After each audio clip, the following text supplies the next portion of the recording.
नमस्कार मित्रांनो, आज या मालिकेमध्ये आपलं स्वागत आहे. आता डिस्चार्ज मिळालेलं असतो आणि डॉक्टर म्हणतात कुठल्याही प्रकारचा काही त्रास झाला नाही पाहिजे आणि अजून काही दिवस खूप जपायला लागणार आहे. खूप मोठं ऑपरेशन झालं यांचं. श्रावणी म्हणते हो डॉक्टर, मी काळजी घेईन. म्हणतात कोणत्याही प्रकारचा मानसिक ताण होऊ देऊ नका, ही जबाबदारी तुमची. श्रावणी म्हणते डॉक्टर बिंदास राहा, कुठलाच त्रास होणार नाही, शब्द आहे माझा. तब्येत नाजूक आहे आणि जपणं फार गरजेचं आहे. Thank you doctor. म्हणता शुभंकर, फार नशिबान या, खूप चांगली बायको मी आली आहे तुला. ते चल आता शुभू निघायचं का? शुभू आता शांत बसलेला असतो. श्रावणी म्हणते शुभू कसला विचार करतोय तू? तो श्रावणी तू परत एकदा विचार करा, घाईघाईने आणि भावनेच्या भरात तो कोणताच निर्णय घेऊ नको प्लीज. तो रस्ता निवडलाय, वाटतो तेवढा सोपा नाही. या कुटुंबाला मुकायला लागणार आहे, कुटुंब तुला कायमचं सोडून द्यायला लागणार आहे. श्रावणी प्लीज, अजून सुद्धा वेळ गेली नाही, तू विचार कर. अशा कुटुंबाशी लढणं सोपं नाहीये श्रावणी. तू माझ्या लग्नात आला होता मला वाचवायला, बंदूक रोखली होतीस ना तू, स्वतःच्या जीवाची पर्वा नाही केली.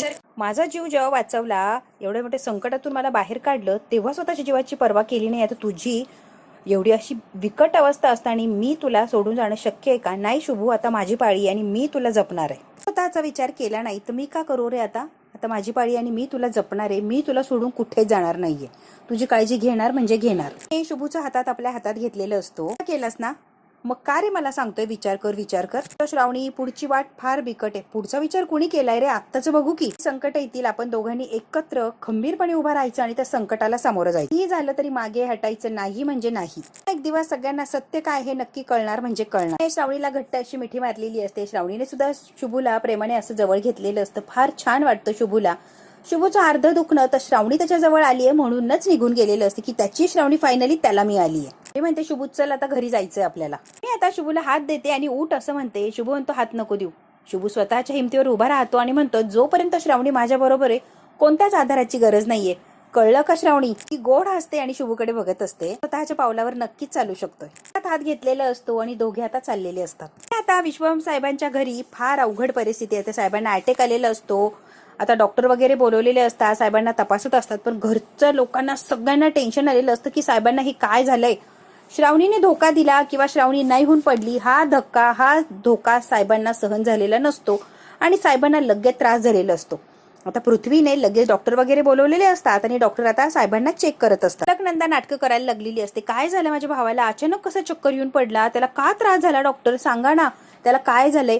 अलकनंदा इतकी नाटकं करत असते ना. म्हणतात काळजी करण्यासारखं काही नाहीये आणि हा हार्ट अटॅक नाहीये. मानसिक धक्का आणि टेन्शनमुळे त्यांना असं झालंय आणि प्लीज त्यांना टेन्शन मानसिक धक्का असं नाही मिळणार, याच्याकडे काळजी घ्या प्लीज. असं परत होता कामा नाही. ना त्यांचा, त्याच्यामुळे त्यांना असं झालंय, ते बेशुद्ध झाले. आता अलकनंदाने काय ड्रामा सुरू केलेला असतो. भावाची ही अवस्था फक्त आणि फक्त त्या श्रावणीमुळे. बापाला एकटं टाकलं आणि निघून गेलीये ती. वाटायला हवी तिला. अलकनंदा जराही विचार करत नाही. डॉक्टर आहे तिथे लगेच सुरू झालेली असते. म्हणतो नंदा अक्का जरा काळवेळ बघतीस का? जरा शांत बस की. काय बोलतीये? सगळ्यात जास्त महत्वाचं काय आहे? भैया साहेबांची काळजी घेणं, त्याच्याकडे लक्ष देणं. आणि तुझं काय चाललंय हे भलतच? खोटं बोलतेय का पृथ्वी? श्रावणीमुळे झालंय की नाही खरं सांग बरं. की जगाला तिने काय केलंय ते पराक्रम. म्हणतात मॅडम प्लीज तुम्ही शांत बसा ना. मगाशीच तुम्हाला सांगितलं कोणत्याही प्रकारचं टेन्शन आपल्या पेशंटला द्यायचं नाहीये. इथे शांतता हवीये प्लीज आणि छान प्रसन्न असं वातावरण ठेवा. हे टेन्शनचं वातावरण नको यांना. तर पुन्हा कानावर पडले तर परत त्यांना ताण येणार, परत ते चक्कर येऊन पडणार, परत बीपी त्यांचं शूट होणार. म्हणते सॉरी म्हणजे भावनेच्या भरात मी एकदम सॉरी खरंच सॉरी डॉक्टर. का बसला ना हे सगळं बघून, म्हणून अगदी रिॲक्ट झाले मी. म्हणतो डॉक्टर डोंट वरी, त्यांना त्रास होणार नाही याची काळजी आम्ही घेऊच. या मेडिसिन वगैरे दिलेलं असतं. अलकनंदा लगेच त्याच्या हातनं प्रिस्क्रिप्शन घेते आणि मी आणते म्हणून सांगते. अलकनंदा कोणते औषध आणणार आणि कोणते नाही अलकनंदाला माहिती. पृथ्वीला डाऊट आलेला असतो, अलकनंदाने एका मिनिटात कसं माझ्या हातून हिसकावून घेतलंय. अलकनंदा पुरेपूर प्रयत्न करणार की साहेबांना बरं वाटू नये किंवा साहेबांची जी तब्येत ती सुधारूच नाही. अलकनंदाने पटकन घेतलाय म्हणल्यावर पृथ्वीला सुद्धा डाऊट आलाय की ही औषधं वगैरे बदलते की काय. आता डॉक्टरांना सोडायला गेलेला असतो बाहेर. आता डॉक्टरांना घेऊन चाललेला आहे. बाकीच्या मंडळींना म्हणतो चला आता साहेबांना जरा आराम करू द्या. तर सुद्धा चिडचिड करत बाहेर निघून गेलेला असतो. अलकनंदा एकटी साहेबांच्या पायथ्याशी उभी असते. इकडे आता इंद्रनीलला फोन आलेला असतो सानिकाचा. इंद्रनील काय सानिकाशी बोलायला सुद्धा तयार नसतो.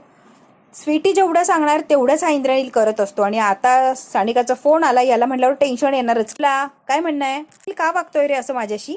मला का टाळतोय रे? आणि मी काय केलंय काय? माझं पोटामध्ये तुझं बाळ आहे, त्याचा स्वीकार कर, माझ्याशी लग्न कर इंद्रनील. नको असं तुटक वागू. ते प्लीज माझ्याशी लग्न कर. इंद्रनील जरा आवाज चढवतो आणि म्हणतो मला या विषयावर बोलायचंच नाहीये. आणि हे काय लग्न बिग्न?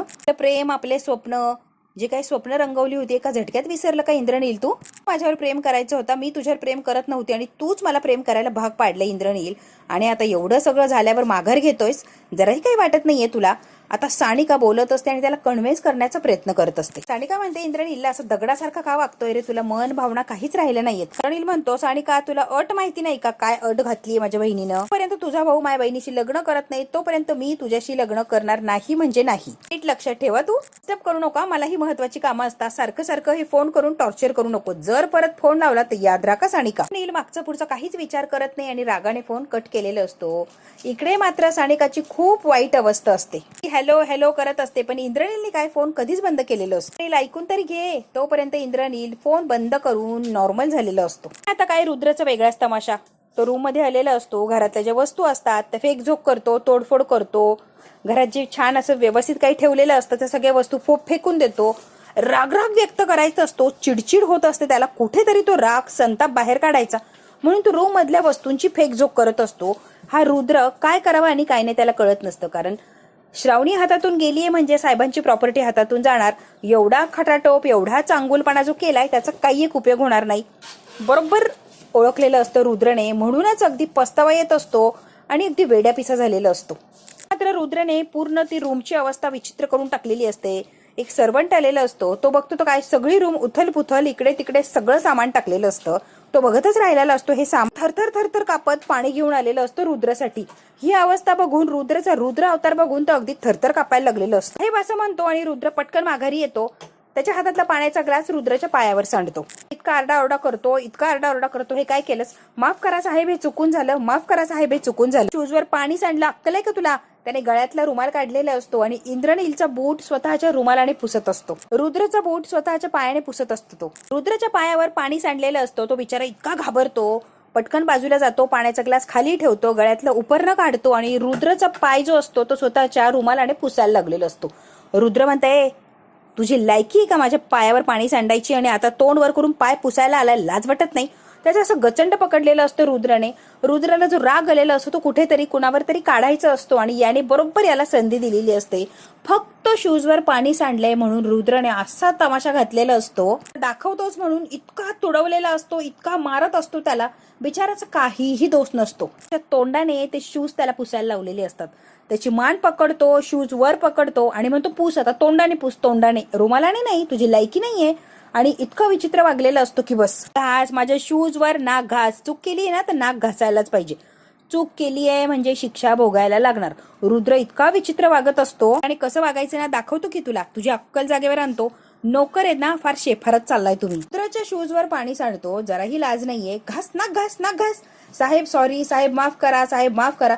रुद्र त्याची मान सोडायला तयार नसतो आणि नाक घासून घासून नाक तोडून घेतो की काय अशी अवस्था झालेली असते. चुकून झालं साहेब. काय म्हणला? चुकून कसं झालं? लातानेच तुडवायला सुरुवात केलेली असते. तुझ्या तर म्हणतो आणि लातानेच त्याला तुडवतो. रुद्र जे आहे रिअल मध्ये तो बाहेर आलेला असतो आणि काय तो वागत असतो विचित्र की बस. त्याने तुडवलेला असतो त्याला. तोंडावर बुटाचा पाय दिलेला असतो आणि त्याचा गळा दाबतो की काय अशी वेळ आलेली असते.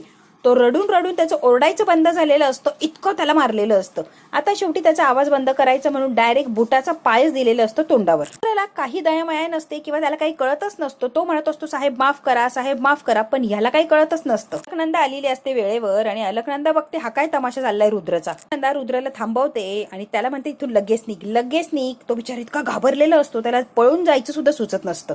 अलकनंदामुळे तो थोडक्यात वाचलेला असतो, नाहीतर आज रुद्राने त्याचा जीव हा घेतलाच असता. अलकनंदाने सांगितलेलं असतं आता जे काही झालं ते जर बाहेर कळालं तर बघा माझ्या इतकं वाईट कोणी नाहीये. आता जी काही अवस्था झाली ना त्यापेक्षा सुद्धा वाईट अवस्था करे ना, लक्षात ठेवायचं. निघ इथून, लगेच निघायचं. रुद्र काय केलं होतं रे, एवढं त्याला तुडवलाय तू? करायचा काही फरक पडत नाही आणि देणं घेणं पण नाहीये. त्याच्याविषयी मला प्रश्न विचारायचे नाही. तू आणि श्रावणी कुठे आहे मला सांगा, त्यांची कशी हालत करतो तुम्ही बघाच. रुद्र आता अलकनंदाला म्हणतो त्यांचा पत्ता द्या, ते कुठे आहे. त्यांना सोडणार नाही म्हणजे नाही. अरे शुभू सध्या हॉस्पिटलमध्ये जाऊन तुझा फालतू पराक्रम करू नकोस. आता चिडलेली असते आणि त्याला अक्कल शिकवत असते. तो म्हणतो हे बघा मॅडम, जे हवं ते मी करणार म्हणजे करणार. रुद्र एक मिनिट, तिची सगळी प्रॉपर्टी कायदेशीररित्या शुभूच्या नावावर झालेली आहे, कळतंय का? जरा डोकं शांत ठेव की. त्याचं काही गडबड केली ना, प्रॉपर्टी बद्दल जर कळलं ना त्यावर बसेल आणि मग आपल्या डोक्यावर बसला की आयुष्यभर आपल्याला त्याच्या तालावर नाचायला लागणार. अक्कल आहे का तुला? गप की जरा, हात ठेवून गप्प बसू. शिकवायला हवा, त्याला काहीच झालं नाही पाहिजे. त्याला जर काही झालं तर प्रॉपर्टी आणि साम्राज्य आपल्या हातातून गेलं असंच समजायचं. आता श्रावणी डायरेक्ट घरी आलेली असते शुभूच्या. बेल वाजवते. शुभू आणि श्रावणी एकमेकांचा हात पकडून दारात उभे असतात. शोभा जेव्हा दरवाजा उघडते तेव्हा तिला धक्काच बसतो. शुभू आणि श्रावणी अगदी जोड्याने उभे असतात. तिथं बोलतीच बंद झालेली असते. सानिका सुद्धा बघते यांची जोडी. काय इकडे लगेच ड्रामा सुरू केलेला असतो. तिकडे अलकनंदाचा ड्रामा संपला की इकडे शोभाने ड्रामा सुरू केलेला असतो. बाई बाई बाई काय बघायलोय आम्ही ना, बघा की आपल्या घरात कोण आलंय. त्यामुळं आपल्या अख्ख्या घराची वाट लागली ना, ते आलेत. लक्ष्मीनारायणाचा जोडा आलाय बघा की. आता शोभे काय बोलायली म्हणून अण्णा माघारी बघतात तर काय खरंच लक्ष्मीनारायणाचा जोडा अण्णांच्या दारात उभा असतो. आनंद होतो. सुनबाई शोभे काय बोलते तुला तरी कळतंय का? आरतीचं ताट करून आण पटकन जा. त्यात 2 मिनिटं स्वतःच्या हाताने आरतीचं ताट करत असतात. कारण खरंच लक्ष्मीनारायणचा जोडा आलेला असतो. त्यांना औक्षण करून घरात घ्यायचं असतं. इतका आनंद झालेला असतो. तांदळाने भरलेला कलश ठेवणार असतात आणि मग ते माप ओलांडून लक्ष्मीला आतमध्ये घेणार असतात. अण्णा म्हणतात उजव्या पायाने हे मापटं ओलांड आणि आतमध्ये ये. लक्ष्मीच्या पावलानं शेलार कुटुंबात ग्रहप्रवेश कर. आता माप ओलांडून आतमध्ये येणार. समोरून जोरात असं माप ओलांडलेलं असतं की सगळ्या अंगणात ते मापटं झालेलं असतं. नीला आणि शुभूला जबर असा धक्का बसतो. उभी असते ती सासूबाई म्हणजे शुभूची आई. तिने शुभूला आणि श्रावणीला दारातच नकार देत घंटा वाजवलेली असते. मापटं उलटं तिने ओलांडलेलं असतं. तिने मापटं ओलांडून घरात यायचं तर तिने माप असं हे केलेलं असतं पायाने जोरात की डायरेक्ट घराच्या बाहेरच जाऊन ते पडतं. कारभारने काय केलं, नवीन सून घरात आली, स्वागत करायचं सोडून मापटं लाथानं उठडून लावलं. जराही काही वाटलं नाही का तुला कारभार आहे? बसा तुम्ही या. कुणाची सून ही? माझी सून नाही. तिला धक्का बसलेला असतो. शोभा मात्र हसत असते कारण जो तमाशा चाललाय तिला फार छान वाटत असतो. म्हणून तर हिला मी कधीच स्वीकारणार नाही. तसं काय करते तुझं तुला तरी कळतंय का कारभार नाही? पण ते श्रावणीला माझ्या चौकटीच्या आत जर तू पाऊल ठेवला ना तर देवा शपथ सांगते तुझे पाय मोडून हातात दिना श्रावणी. माझ्या घरात यायचं नाही म्हणजे नाही. चल चालती हो इथून. म्हणतात सौभाग्याचा अपमान करते कारभारने. त्याच्या पावलानं सून घरात यायली आणि तू लाथाळून लावतीये माघारी. म्हणते गप्प बसा. ही पोरगी माझ्या घरची लक्ष्मी कधीच नाही. मुलाने कधीच सुख येणार नाही. त्या घरत्या हसत्या खेळत्या घराची राख रांगोळी केली ही कधी सुख आणायला लागली. मी आता रडायला लागलेली असते. फार बोललेली असते. मनाला लागेल टोचेल असं बोललेली असते आई. खूप समजून सांगतात पण कारभारी काय ऐकायला तयार नसते. होय बापू पटकन शोभाला बाजूला ओढतात. इकडे शोभे इकडे. म्हणतात शोभे येडी का ग, तोंडाला जरा आवर घाल की. मंत्र्याची पोर आहे, घरात आली तर आपल्यालाच फायदा होणार की मागं पुढं. बिंडोक सारखी वागू नको ना शोभे. पण बोलायचं नाही आत्ताच सांगतोय. काय अवस्था झाली बघ. सानिकाला पुढे करते आई आणि म्हणते बघ हिची काय अवस्था झालीये.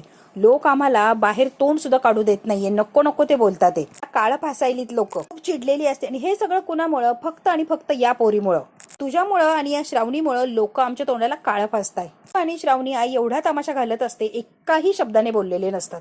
आईचा तमाशा सुरूच असतो. अण्णा दापायला जातात तर अण्णांना सुद्धा जुमानत नसते. गब्बसा गब्बसा म्हणून अण्णांचा आवाज तिने दाबलेला असतो. आणि आता शशांकने सुद्धा स्वतःच्या बायकोला माघारी घेतलेलं असतं. आवाज असतो तो फक्त आईचा. आईच दोघांना बोलत असते. शशांक आणि शोभा आता गुपचूप ऐकत असतात. अण्णांची तर बोलती बंद केलेली असते. बरोबर लग्न करायचं सोडून या पुरी बरोबर लग्न केलं. सुखापुढं हिचं सुख मोठं वाटलं का? नाही होणार आहे. तिच्या पोटात बाळ वाढतंय. बाप तिला स्वीकारत नाही. किती वाईट अवस्था आहे बहिणीची. जरा विचार कर की. त्याला जबाबदार तुम्ही दोघं. चुकीचं वागतोय ना या पोरीच्या नादाला लागू ना शुभू. आई सगळा ब्लेम काय जे असेल ते सगळं श्रावणीच्या नावाने खरे फोडत असते की या श्रावणीमुळेच माझ्या घराची राख रांगोळी झाली, वाटोळं झालं आणि सानिकाच्या सुद्धा आयुष्याची वाट लागली ना फक्त आणि फक्त श्रावणीमुळे.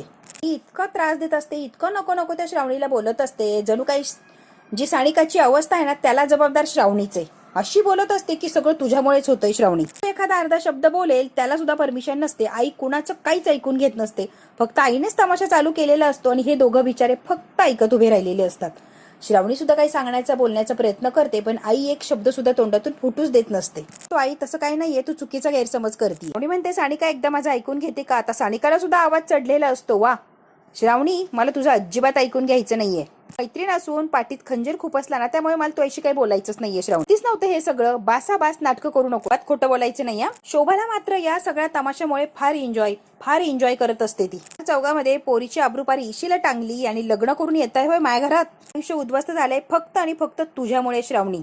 सुद्धा इथे थांबायचं नाही. लगेच चालतं व्हायचं, लगेच चालायचं. मात्र आईची आरेरावी संपलेली असते. आई जेव्हा जबरदस्तीने दार लावायला लागते तेव्हा श्रावणीने सुद्धा इंगा दाखवायला सुरुवात केलेली असते. तिचा हक्क अधिकार मिळवण्यासाठी ती सुद्धा लढायला सुरुवात होते. आई जेव्हा दार लावते तेव्हा एका हाताने श्रावणीने दार पकडलेलं असतं. तिला दार ते लावूच देत नाही. हे सहज ते दार उघडलेलं असतं आणि आई सुद्धा दार सोडून देते. ती म्हणते मी कुठेच जाणार नाही. मी शुभूशी लग्न केलंय आणि हे घर त्याच आहे. मी याच घरात येणार आहे. मीच कशाला का इथं? श्रावणी म्हणते सून बनून इथे आलीये, कुठे जायला नाही. मी जात नसते. तर शांतपणे उभा राहिलेला असतो, तो काहीच बोलत नसतो. म्हणतात कारभारने ती बरोबर बोलती, कसं का असं ना लग्न केलंय तुझ्या पोरानं तिच्यासोबत, बायको आहे, तिचा अधिकार आहे या घरात यायचा, तू तिला अडवू नाही शकत आहे. म्हणते हे कदापि शक्य होणार नाही की घरात पाऊल ठेवणार नाही. अण्णा म्हणतात या सगळ्या श्रावणीची काय चूक आहे ग, कुणाची चूक आहे, हा कुणाची चूक आहे, तिच्या बरोबर लग्न केलं म्हणून ते एवढं महाभारत घडतंय आणि तुम्ही म्हणताय की तिची चूक नाहीये. ते काही असलं तरी हे दोघं या घरात येणार म्हणजे येणार, कारण हे घर जपण आहे. बरोबर नाही, चूकच दाखवून द्यायची तर चूक सानिकानं आणि स्वीटीच्या भावानं केली, त्यात शुभूचा आणि श्रावणीचा काही दोष नाहीये. स्वतःच्या पोरीला दोष दे, दुसऱ्याच्या पोरीला दोष देऊ नकोस. शुभूने निर्णय घेतला तर काय तुझा संताप होतो, स्वतःच्या पोरीने चूक केली, माती खाल्ली, तिला बोलू नकोस. एका इंद्राणीच्या चुकीचं खापर शुभूच्या डोक्यावर मारायचं नाही म्हणजे नाही, हे पहिलं शेवटचं सांगतोय. तुझ्या पोरीने चूक केली, तुझी ती चूक तू निस्तर. त्या डोक्यावर छप्पर असावं म्हणून एका रात्री धावपळ करून त्याने हे घर मिळवलंय. या घरात यायचा त्याला पूर्ण अधिकार आहे, कुणीही त्याला या घरातून बाहेर काढणार नाही, हा शब्द आहे माझा.